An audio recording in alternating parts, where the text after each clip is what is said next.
Okay, we're here at the front door.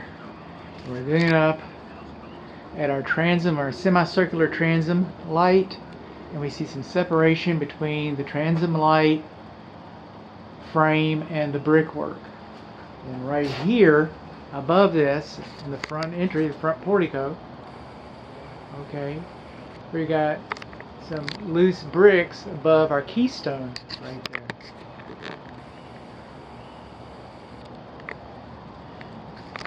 Then moving on along, the windows are double pane, aluminum frame, look like they're original to the house. We got some more separation in the brickwork right here between the stretcher bricks and the sailor bricks.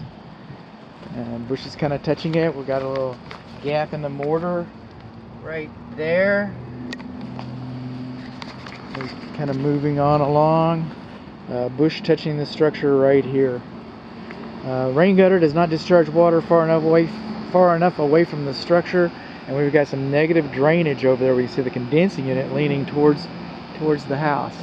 Coming along, rain gutters. Well, that one actually looks pretty good, except that we should have kick-out flashing. And I say it looks good because we got some mortar repair in here, and our freeze board it used to not be okay. It's actually moved out and made an acceptable gap for the rain gutter, but not for the freeze board. How about that? And then we should have kick-out flashing.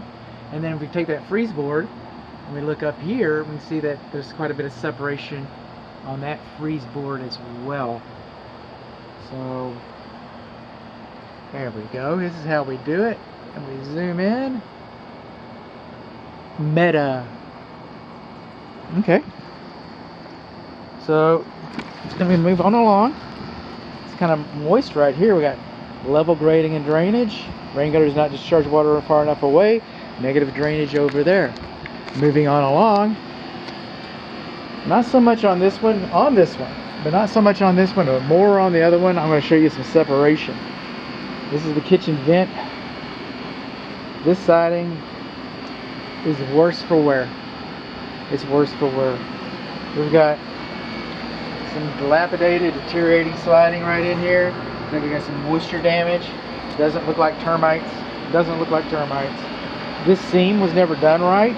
It's underneath the window that wasn't flashed right, and so what's happened is that we got a lot of damage right in there. These windows, I get that they're close to the soffits. They should have had Z-bar flashing installed all over the casement to protect the windows from water getting into the house. Got a torn, bent screen right there, and some more marginal siding here. Coming on along, we got high soil conditions right through here. Okay, the high soil conditions probably didn't help that either. That's just like a perfect storm. I'm not sure what was going on there, but that one's easier to use my forensic imagination on. Moving on along. Now this one's separated a little better, isn't it? Or worse, take your pick. Okay, we got separation right there. Wood to ground contact. We should have more robust insulation. We should have out there photograph caps, dirty coils, tilted, exposed wires. Box should have been sealed. It's over fused. Fog door going into the garage. Moving on along. Okay, paving stones. These paving stones and others, these are not dimensionally uniform. Okay, so if Granny comes over, you might want to be a little protective of her and hold her by the elbow or something to help her navigate this. If Granny wants to get around there, what are we going to do? Moving on along, we got some stair-step cracks between the brick and mortar right here. We got some separation between the vertical garage car entry casement and the brickwork, which extends up to this separation right up in here.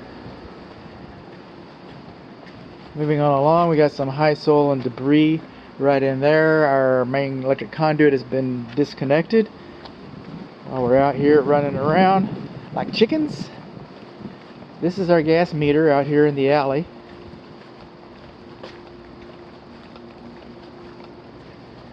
Okay, and that's our gas valve. One of them. That's good. Looks like it's a fairly recent installation. Looks like it's a fairly wide alley.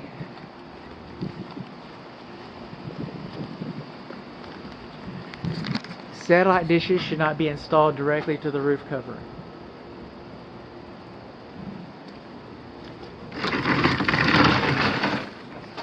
All this rock, who knows?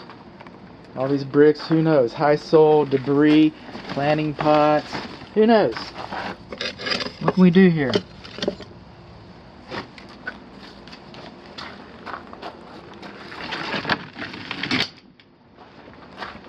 Moving on along, these are called shrinkage cracks. Some people call them corner pops. Call them what you will. Those are normal. I'm going to be looking very critically at the foundation, and the foundation repair company, I believe, or maybe an engineer, or maybe both, is also out here, and so I know that he's going to want to tell you, everything that he finds out about the foundation. But the shrinkage cracks do not typically mean that we've got a foundation problem. Now they hold up brick, okay, so it might be a brick problem, and they can allow termites to enter your home undetected. So it is a wood destroying insect report issue, which will be reported. But they don't have much to do with the foundation. What happens is the brick and the concrete expands and contracts at different rates for different reasons. And the pressure always comes out at the corners, and that's where you see those. This is where the gas, remember the meter that we just saw out there? This is where the gas enters the home. This pipe, this is your main shutoff valve. It's okay that it's this type of valve. I don't understand why. If it was water, it wouldn't be okay.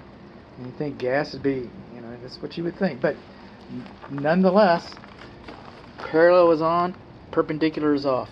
This pipe should have been painted and coated to help prevent it from corrosion entering the building. Moving on along, this is the primary bedroom, suite, bathroom window. We got some separation between the brick and mortar at the window. Now, speaking of window, before, when I was talking about windows, I had semicircular windows. And then after that, just before this, then we had wooden windows. But these windows, this window, and others like it, are in the brickwork. And so how do we support the brick? With a metal lintel. And what does that metal lintel do? Well, it's disrupted the drainage plane. Brick is a very good material. Okay, it's fireproof. This house could burn down and you could reuse the brick. But it's a very good insulator, which is also a good thing. But it's also porous. When the lawn sprinkler system hits it, the water goes right through it. When the rain hits it, the water goes right through it. There should be a drainage plane behind here. And then we have the weep holes. I said we have weep holes. There we go. Weep holes. Okay. Most of the time, the only thing that's going to come out of there is vapor. You'll never see anything come out of there. If you have an emergency, maybe water will come out. That's what they're designed to do. I've seen a couple. I hope you don't, but those are called weep holes, and they're around the foundation perimeter. But we've disrupted the drainage plane. Okay, we've disrupted the drainage plane, and so we should have weep holes over our lintels, and we do not have those. And we got stair-step crack between the brick and mortar. And stair-step cracks between the brick and mortar on both corners, the west corners of the primary bedroom, bathroom window. Bedroom suite. There you go. Shrinkage cracks. And that's what we've got. Typical? Yes. Should be sealed? Yes, they should be sealed. They're conducive to wood destroying insects. They're conducive to termites. So yeah. The Structural Pest Control Board says that I gotta call that as a deficiency. I gotta call that as being, we got some more cracks between our brick and mortar right in here. You can kind of see our freeze board. Okay, that's rain gutter, soffit, freeze board, brick. Okay, our freeze board. Okay, it's separating a little bit right there. The bricks rotating a little bit right there. It's got a little bit of separation. Moving on along.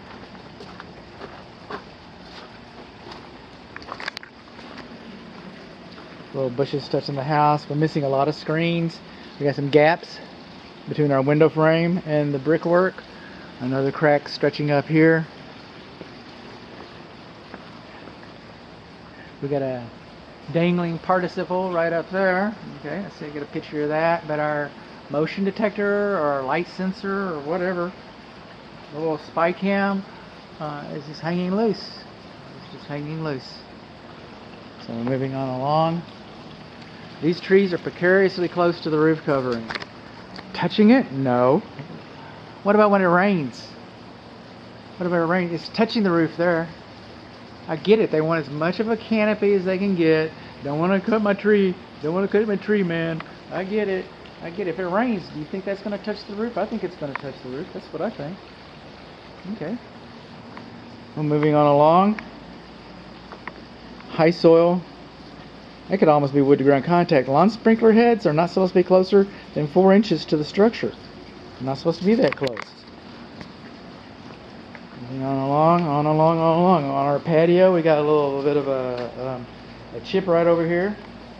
Just kind of rolling off. And granny. You know, those are not dimensionally uniform. Those are trip hazards. That's a patio grill. That's beyond the scope of this inspection. Okay, that it is what it is. Same thing as beyond the scope of this inspection is intercom systems. But there it is. We got another dog door. Had one in the wall going into the garage. Now this one goes into the wet bar door. Coming along, we're missing our screens, metal frame, double pane metal frame, wood mulch all around here, high soil right over there. Where do termites live? In the ground. Oh. What do they eat? Dead wood. Oh. What's wood mulch? Dead wood in the ground next to the house. Oh. That's called a clue. That's called a clue. Okay. Moving on along. If water comes out of that, you know you've got an air conditioning problem. If water comes out of that, they're over the windows. It means that you know that you have an air conditioning problem. We call the technician. That's your emergency secondary drain piping for your evaporator coils. High soil wood mulch, high soil wood mulch. Does that have high soil written on that one? Yes, I did. Okay. Not dimensionally uniform, not dimensionally uniform. There's a couple more little cracks. Not level, dirty coils, wrong coil, wrong caps. Too close, crooked. This disconnect is behind it. This disconnect has a compromised ground, neutral, inside there for the 220. The fence is next to the house. That's conducive to wood destroying insects also, but we call that conducive by design. Moving on along.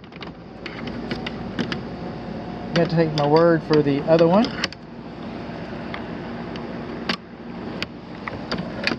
But I'm going to lock the other one as well. High soil, mulch. Got some skylights. Fireplace chimney has a... Moving on along. Debris, high soil, separation between the brickwork right here. We got the herringbone brickwork and then the semicirculars. Sprinkler head too close. High soil. Rain gutter too close to the structure. And the rain gutter should have a kick-out flashing in the corner. And our gutters are full of debris. Trees are too close to the house.